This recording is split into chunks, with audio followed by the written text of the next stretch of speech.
बिस्मिल्लाहिर्रहमानिर्रहीम। अस्सलाम वालेकुम नादरीन, आप यूट्यूब चैनल देख रहे हैं। मैं इमरान खान हूँ। नादरीन, आज 26 नवंबर है। एक साल पहले 26 नवंबर 2024 को बदतरीन कत्लेआम हुआ था और ये इस्लामाबाद के डी चौक में हुआ था। हमारे बहुत सारे दोस्त जो मीडिया में काम करते हैं वो इसकी गवाही दे रहे हैं कि उन्होंने खुद कत्लेआम होते हुए देखा। वो ये बता रहे हैं कि उन्होंने जीते जाते लोगों को लाशों में तब्दील होते हुए देखा। जो ऐनी शाहिदीन है उनके पास भी सुनाने के लिए बहुत सारी कहानियाँ हैं। मीडिया को दबाया गया, तमाम आवाज़ों को कुचला गया और एक साल गुजरने के बावजूद इस वाक़े की FIR तक दर्ज नहीं हो सकी। पाकिस्तान तहरीक-ए-इंसाफ जिन लापता अफराद के बारे में बात करती थी, आज तक किसी एक के बारे में कोई हक़ाइक़ सामने नहीं आ सके। आज तक पता नहीं चला कि उस रात क्या हुआ था, किस तरीके से हुआ था। ना कोई कमीशन बना, ना कोई अदालत में इंसाफ हुआ, कुछ पता नहीं चला। बल्कि हमारे मीडिया के कुछ लोगों ने ऐसा झूठ बोलना शुरू किया कि उस रात गोली नहीं चली थी। मैं आपको एक वीडियो सुनवाता हूँ। सुनवाने का मतलब ये है कि उसके अंदर आपको बाकायदा गोली चलने की आवाज़ सुनाई देगी और ये एक मुख्तसर वीडियो है जो उस रात वहाँ पे ऐनी शाहिदीन ने बनाई। और ऐसी 2-3 वीडियो और भी हैं मेरे पास, लेकिन इन वीडियोज़ में आप नेचुरल साउंड सुन सकते हैं कि वहाँ किस तरह की अफरा तफरी थी और किस तरह गोली चल रही थी और किस तरह लाशें गिर रही थीं और लोग कैसे भाग रहे थे। ये एक वीडियो आप सुनिए, आपको आइडिया हो जाएगा।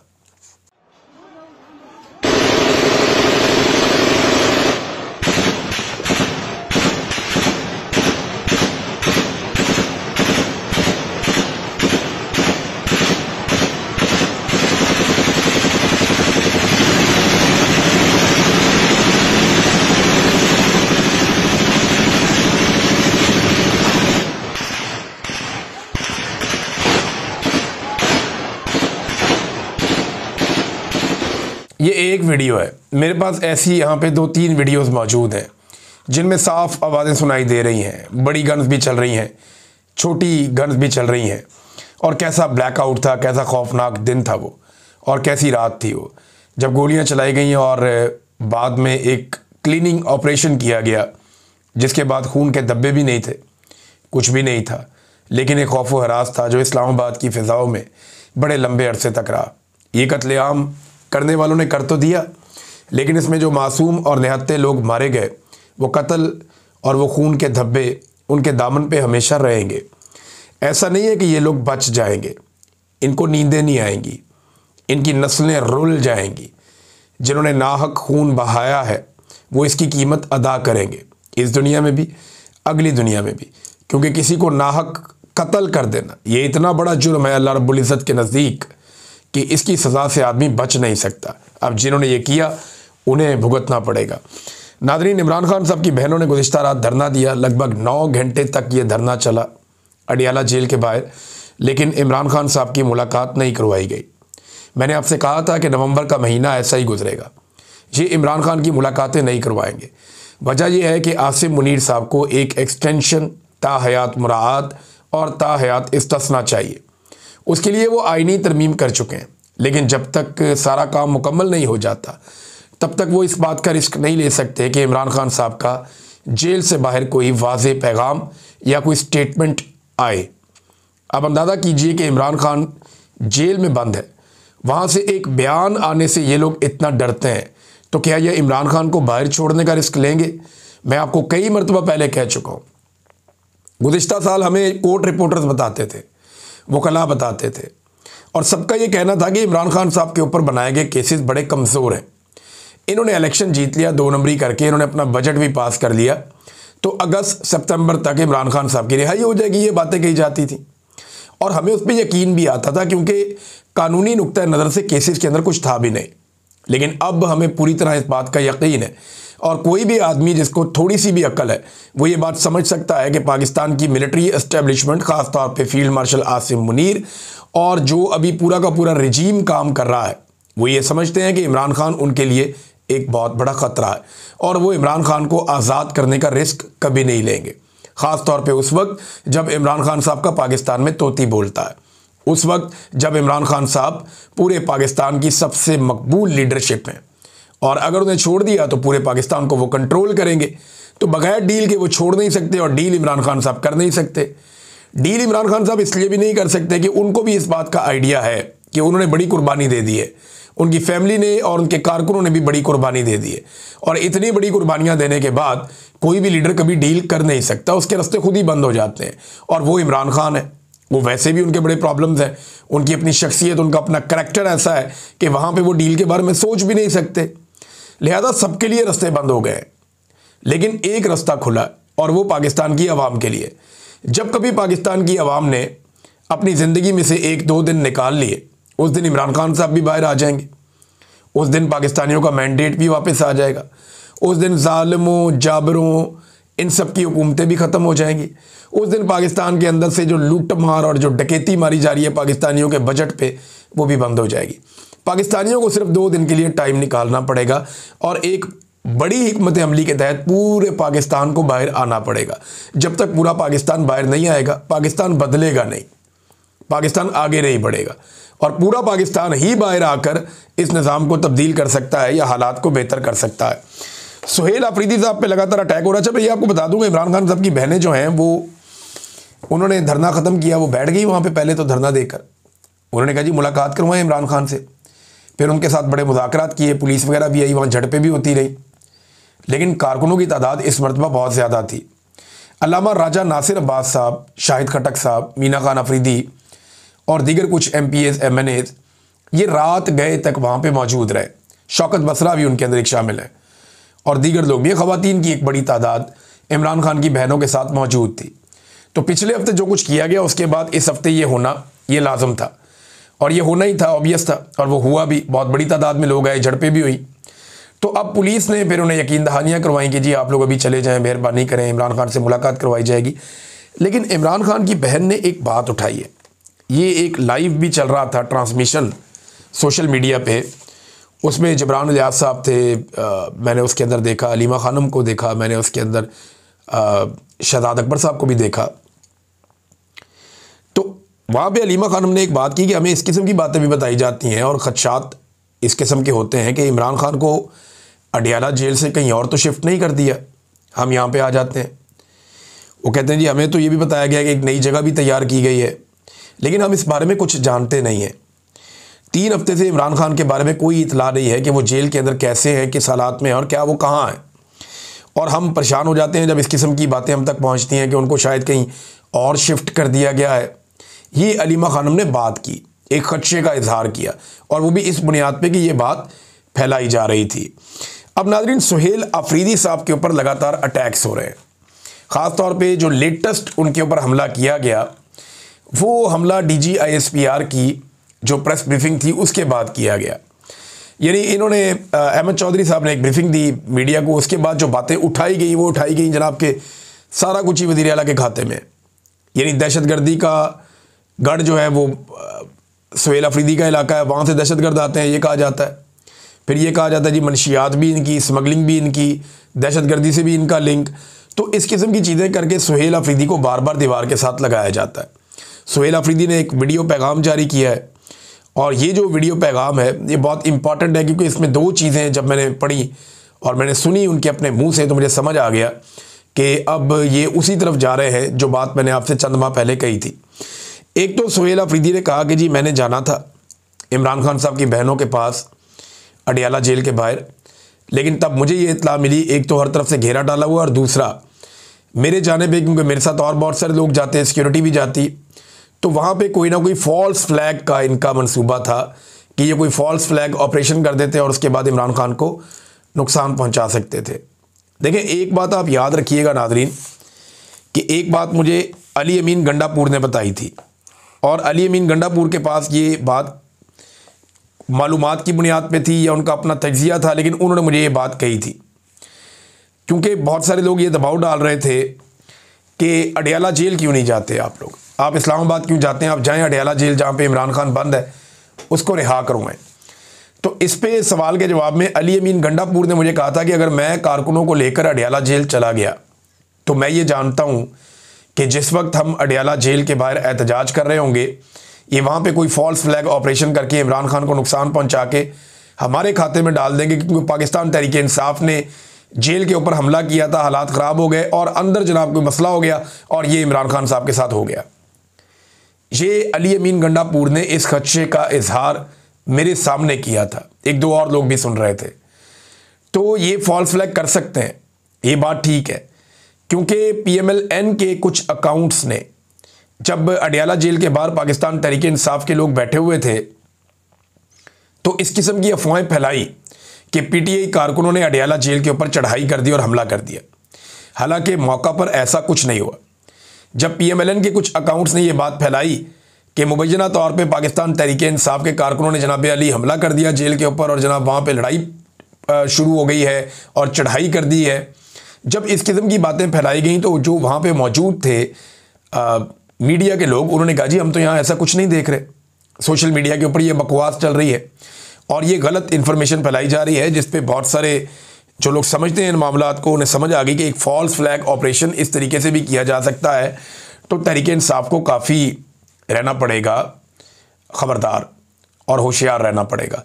तो सुहेल अफरीदी ने कहा मैंने जाना था लेकिन मैं इसलिए नहीं गया क्योंकि एक फॉल्स फ्लैग का एक ख़तरा मौजूद था और उस वजह से मैं नहीं गया। लेकिन जो उन्होंने बात की वो ये की वीडियो पैगाम में कि फ़ैसला कुन बात की तरफ हम बढ़ रहे हैं और फ़ैसला कुन वक्त आ रहा है, यानी ये सुहेल अफरीदी ने कहा। और उन्होंने अवाम की सपोर्ट मांगी। फिर ये भी बताया कि पुरअमन एहतजाज करेंगे और पूरे पाकिस्तान में करेंगे। ये वो बात है जो मैं आपको काफ़ी अरसे से बता रहा हूँ कि आप अगर इस्लामाबाद की तरफ पूरा पाकिस्तान बढ़ता है तो अव्वल तो सारा पाकिस्तान इस्लामाबाद की तरफ जाता ही नहीं है। कराची की आबादी जो है वो 2-2.5 करोड़ है। वहाँ से जब आप लोगों को कहते हैं इस्लामाबाद की तरफ बढ़ो तो मैक्सिमम आपके 5,000-10,000 बंदे निकलते हैं, क्योंकि इस्लामाबाद सारे नहीं जाना चाहते। अगर आप कराची के अंदर एहतजाज या जलसा जुलूस को बहुत बड़ी एक्टिविटी करना चाहते हैं, 1.5-2 लाख आदमी निकल आता है, बाद औक़ात ज़्यादा निकल आता है। लेकिन अगर आप सारे कराची को कहें कि वो अपने अपने इलाकों में निकल कर एहतजाज करें और अपनी अपनी सड़कों पे अपनी अपनी गलियों में आकर पुरअमन तरीके से बाहर आकर बैठ जाएं और आपने फिर घर नहीं जाना, आपने ज़िंदगी का पहिया जाम कर देना है, अपने अपने घर में राशन डालिए और 2 दिन के लिए आकर सड़कों पे बैठ जाइए। सारे लोग आ जाएं पाकिस्तान के और बाहर आकर बैठ जाएं।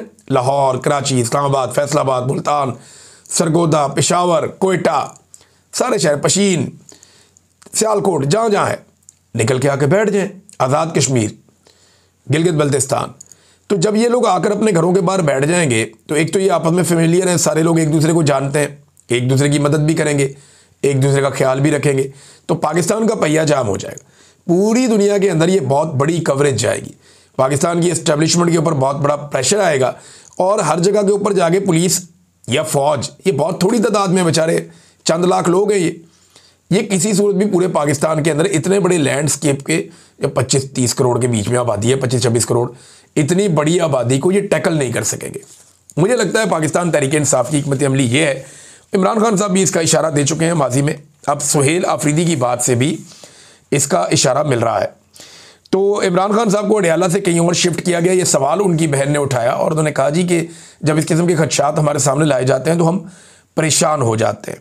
लेकिन एक खदशा और बहुत बड़ा भी है नाज़रीन, लेकिन इससे पहले कि मैं उस खदशे की तरफ जाऊँ, मैं आपको ये भी बता दूँ कि आज के दिन शोहदा के हवाले से पेशावर में एक प्रोग्राम भी है और उस प्रोग्राम में शिरकत के लिए इमरान खान की बहनों ने भी जाना है और इसीलिए उन्होंने अपना रात वाला धरना कैंसिल किया, वरना वो ये कह रही थी कि हम यहाँ पे बैठे रहते, लेकिन क्योंकि हमने इस प्रोग्राम में पहुँचना है लिहाजा वो धरना उन्होंने 9 घंटे के बाद ख़त्म किया, हुकूमत की यकीन दहानी के बाद। अब गंडापुर साहब की टीम काफ़ी मुतहरिक हो गई है और सुहेल अफरीदी के ऊपर पहले आहिस्ता आहिस्ता अब तेज़ हमले शुरू हो गए कि जनाब इमरान खान से मुलाकात भी नहीं कर सका ये बंदा, इमरान खान को बाहर लाने के लिए क्या कर रहा है। तो ये इस किस्म की, तो इससे तो गंडापुर अच्छा था, गंडापुर भी यही करता था, अब ये भी यही कर रहा है, ये बात नहीं है। गंडापुर साहब का और सुहेल अफरीदी का कुछ थोड़ा बहुत फ़र्क है। गंडापुर साहब को फरवरी 2024 में इलेक्शन जीत कर वो वज़ीर आला बने थे और उसके बाद उनको जो पहला एहतजाज करना पड़ा वो अक्टूबर में जाके करना पड़ा, यानी उन्हें कम से कम 8 माह 9 माह का बड़ा अच्छा ग्रेस पीरियड मिला था। सुहेल अफरीदी जो है वो अभी आया, इसको 2 माह पूरे नहीं हुए मेरे ख्याल में। दूसरी बात यह है कि गंडापुर साहब ने कोशिश करना छोड़ दी थी। इमरान खान साहब का ये मानना था कि गंडापुर को जब खुद काम होता है तब ये मुझे जेल में मिलने आता है, मैं बुलाता हूं तो ये नहीं आता। तो एफर्ट नज़र नहीं आती थी गंडापुर की इमरान खान साहब से मुलाकात करने के लिए। सुहेल अफरीदी कम से कम हर मुलाकात वाले दिन वहाँ पे जाकर सिस्टम के कपड़े ज़रूर उतारता है, सिस्टम को नंगा ज़रूर करता है कि जनाब मैं आ गया हूँ। वो अपना केस अवाम के अंदर बिल्ड करता जा रहा है, एक मोमेंटम बनाता जा रहा है। गंडापुर साहब का मोमेंटम उनको बना हुआ मिला था 2024 में फरवरी में, उनको मोमेंटम बना हुआ मिला था, वो उसको नीचे लेकर गए अपने कामों से। सुहेल अफरीदी को मोमेंटम बहुत तबाह करके मिला, बहुत डाउन गई थी पार्टी और सारा मोमेंटम तहरीक का, वो उसको उठाने की कोशिश कर रहा है। अब कुछ हद तक उठा है वो, लेकिन उस लेवल पे अभी भी नहीं पहुंचा जहां पे पिछले साल अक्टूबर नवंबर में पाकिस्तान तहरीक इंसाफ का एक मोमेंटम बना हुआ था। लेकिन जिस रफ्तार से ये लोग चल रहे हैं, बहुत जल्दी ये बहुत बड़ी तहरीक खड़ी करने के काबिल मुझे लगता है कि हो जाएंगे। नादरीन, मुझे इस बात का बड़ा खदशा है और मैं ये बात जो कर रहा हूं, मुझे इस बात का डर भी है कि कहीं पाकिस्तान को अफगानिस्तान और भारत के साथ एक साथ लड़ना ना पड़ जाए। और ये एक बहुत बड़ी हकीकत है, जितने लोग थोड़ा बहुत भी डिफेंस के मामलात को समझते हैं उन्हें इस बात का अंदाज़ा है। देखें, एक ट्वीट है, पहले वो आप देख लें, जो फॉरेन अफेयर्स की ट्वीट है अफगानिस्तान की, मिनिस्ट्री ऑफ फॉरेन अफेयर्स की। इन्होंने ये ट्वीट जो है पश्तो में भी की है, उर्दू में भी की है, अंग्रेज़ी में भी की है, डिफरेंट ज़बानों में इन्होंने ये बात की है। और इन्होंने दुनिया के सामने रखा कि जनाब वहाँ पे कोई एरियल स्ट्राइक हुई है अफ़गानिस्तान में और इसके पीछे वो पाकिस्तान के ऊपर इल्ज़ाम लगा रहे हैं। अच्छा, इसमें जो पाकिस्तान की जानिब से तरदीद आई कि हमने नहीं किया। ज़बीउल्लाह मुजाहिद ने टीवी इंटरव्यू में कहा कि अफ़गानिस्तान के लोग अपनी सरज़मीन और ख़ुद मुख्तारी की हिफाजत के लिए तमाम दस्तयाब वसाइल के साथ मुनासिब वक्त और मौका पर भरपूर जवाब देने की सलाहियत और अज़म रखते हैं, यदि वो ये करेंगे। वो ये समझते हैं कि अफ़गानिस्तान के अंदर जो एक फ़ज़ाई हमला हुआ है उसमें पाकिस्तान मुलव्वस है और वो ये कह रहे हैं कि अब वो बदला लेंगे। अब ये हमले के हवाले से जो उन्होंने फुटेज जारी की है, इस हमले में 10 अफराद मारे गए हैं। अफ़गानिस्तान का क्लेम है कि हमला जो है वो पाकिस्तान की जानिब से किया गया है, जबकि पाकिस्तान का क्लेम है कि हमने ऐसा कोई हमला नहीं किया। तो अफ़गानिस्तान और पाकिस्तान के बीच में मामला जो हैं वो ख़राब हो रहे हैं। अब ज़बीउल्लाह मुजाहिद ये कहते हैं, जो उनका स्टेटमेंट है, कि गुज़िश्ता रात लगभग 12 बजे के करीब सुबह खोस्त के ज़िला गर्बजू के इलाके मुगलकी में पाकिस्तानी अफवाज ने एक मकामी शहरी वलायत खान वल्द काजी बीर के घर पर बमबारी की, जिसके नतीजे में 9 बच्चे, जिनमें 5 लड़के और 4 लड़कियां हैं और 1 खातून, ये शहीद हो गए और इनका घर मुकम्मल तौर पे तबाह हो गया। अब ये उन्होंने कहा जी पाकिस्तान ने किया है, एक हवाई हमला किया, एक फ़िज़ाई हमला किया है, उसमें 9 बच्चे और 1 खातून वहाँ पे मारे गए हैं और उनका घर तबाह हो गया। ये ज़बीउल्लाह मुजाहिद ने कहा है। अब वो ये कहते हैं जी वो इसका बदला भी लेंगे। फिर अफ़गान तालिबान की हुकूमत के तर्जुमान ज़बीउल्लाह मुजाहिद ने कहा कि पाकिस्तान ने अफ़गानिस्तान की खुद मुख्तारी की खिलाफ वर्जी करते हुए कुनड़ खोस्त के इलाके में बमबारी की है, जिसमें बहुत सारे मासूम लोग मारे गए, ये भी उन्होंने कह दिया। और हमले की मजम्मत करते हुए पाकिस्तान का मिलिट्री रिजीम अपनी नाकामियों को खुद ही एक्सपोज कर रहा है।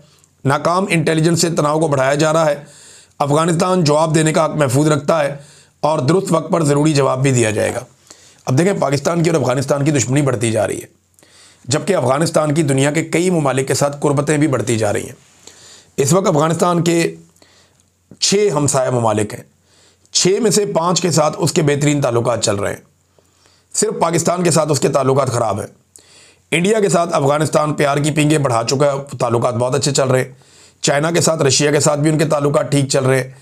अरब ममालिक और तुर्की के साथ भी अफ़गानिस्तान के ताल्लुकात काफ़ी बेहतर हो चुके हैं। UAE वगैरह जो है वो वहाँ पे अब सफारत खाने खोलने का भी सोच रहे हैं। तो पाकिस्तान ने अगर अफ़गानिस्तान के ख़िलाफ़ कोई एक्टिविटी करनी थी तो उस वक्त करनी थी जब वहाँ पे तालिबान रजीम आया था। इतना डिले करने के बाद जब दुनिया के लिए वो एक्सेप्टेबल हो गए, तब पाकिस्तान उनके साथ झगड़ा करने जा रहा है।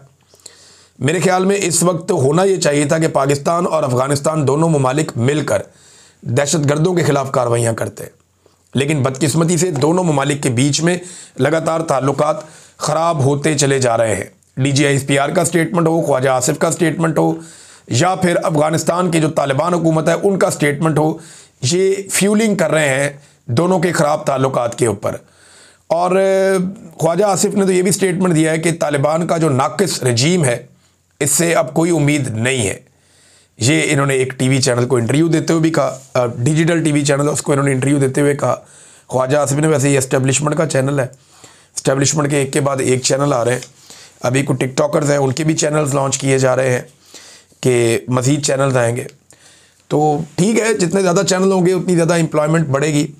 लेकिन अगर इस्टेब्लिशमेंट को ये लगता है कि वो ऐसे डिजिटल प्लेटफॉर्म्स के ज़रिए से अपने बयानिए को फ़रोग़ देंगे या अपना बयानिया पाकिस्तानियों को बेच लेंगे, तो ये इंटरटेनमेंट तो हो सकती है पाकिस्तानियों के लिए, लेकिन बयानिया हमेशा बनता है लॉजिक के साथ, दलील के साथ।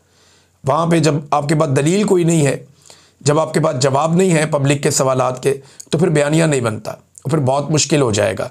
लिहाजा डिजिटल प्लेटफॉर्म्स भी नए बनाए जा रहे हैं। तो ये डिजिटल प्लेटफॉर्म्स की लॉन्चिंग से क्या ये मुमकिन है कि बयानिया बन जाए या इमरान खान के बयानिए का तोड़ मिल जाए? मुझे नहीं लगता। पाकिस्तान तहरीक इंसाफ का जो सोशल मीडिया है वो एक्चुअली पाकिस्तान का सोशल मीडिया है। पाकिस्तानियों को आपने अगर शिकस्त देनी है तो आपको उनके पैरेलल दूसरे 25 करोड़ लोग खड़े करने पड़ेंगे। वो 25 करोड़ की इनकी तादाद है। आप इनके मुकाबले में एक चैनल लेकर आएंगे, ये 4 चैनल और ले आएंगे। आप 10 चैनल लेकर आएंगे, ये क्या करेंगे, ये 40 चैनल और ले आएंगे। तो ये पाकिस्तानी है ना, इनकी तादाद आपसे ज़्यादा है। आप इनके बीच में से निकल कर ओहदों तक पहुँचे हैं, ये आपके बीच में से नहीं निकले।